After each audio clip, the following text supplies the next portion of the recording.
ละนะนะดอนผมสิเว้าสู่ฟังผมน้ำตาซึมมาสุดทางอันตอนนั้นน้องเตยบัดส่งรูปไปให้เนาะทาง Messenger ส่งรูปไปให้พ่อเบิ่งตอนนั้นพ่อใหญ่ทอนนั่นอันน่ะเอาน้ำอิหยังก็รดน้าแม่หั้นนะเขาล้างน้ำศพอิหยังก็ผมก็เว้าบ่ถูกบัดทีนี้ตอนสิเอาศพแม่เข้าหินเนาะ ก็พากันแต่งตัวทรงเครื่องทาผมทาแป้งให้คุณแม่แหน่บัดลูกสาวก็ส่งไปให้พ่อเบิ่งตอนนั้นผมก็นั่งรถตู้เนาะนั่งมาแต่วิหลาลงเมืองบ้านลูกส่งไปให้ผมก็น้ำตาซึมมานำทางคิดเห็นแม่บัดนี้พอมาฮอด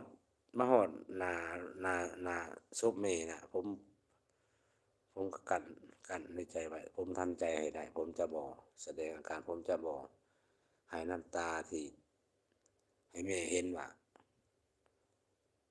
บ่ให้แม่เห็นน้ำตา